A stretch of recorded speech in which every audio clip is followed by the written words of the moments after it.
Bom, agora eu quero falar sobre o módulo de um número complexo. Tá? Dado um número complexo z igual a mais bi, chama-se módulo desse número complexo, né, módulo de z, que vai ser denotado pela mesma notação que a gente tinha lá nos números reais. Né? Algumas vezes aí, alguns livros trazem duas barras, tá? Para associar com a norma lá do R2, né? Qual norma? A norma euclidiana, tá? Vocês vão ver que tem uma ligação muito forte entre as duas, né? Porque se a gente relaciona o número complexo z com o par ordenado xy, então o módulo nada mais é do que a norma, né? Ou seja, a distância do ponto do par ordenado xy à origem. Né? E se você for olhar lá no R2, como você faz no cálculo, né? Esse módulo de z, então, seria exatamente x ao quadrado mais y ao quadrado. Tá? Se a gente colocar aqui como a mais bi, então o módulo de z vai ser raiz de a quadrado mais b quadrado. Né? Então, geometricamente, o módulo continua sendo a distância da origem do sistema, né, lá do plano de Argand, ao ponto z. Tá?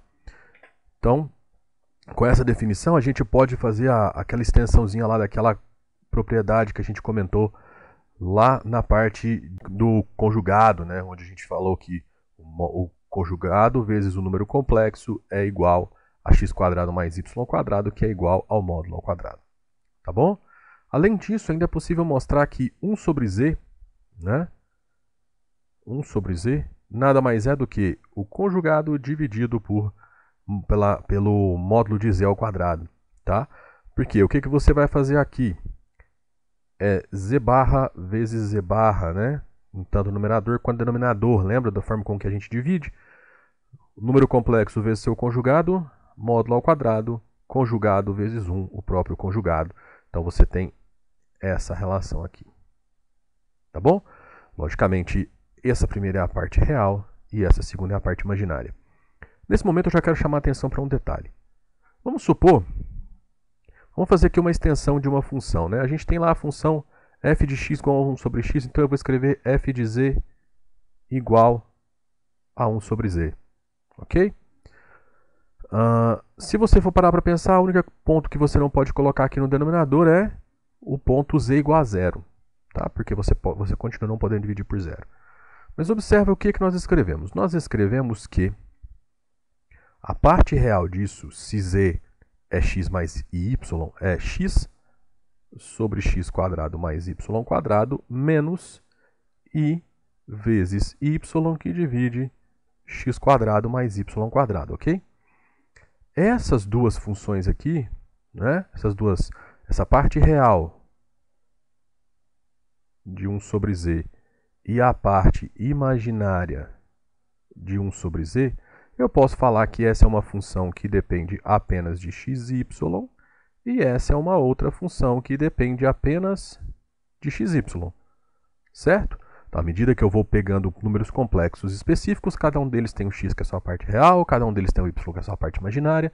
Então, para cada um deles eu tenho 1 sobre z, né, que vai me gerar uma parte real que depende apenas de xy e uma parte imaginária que depende apenas de xy.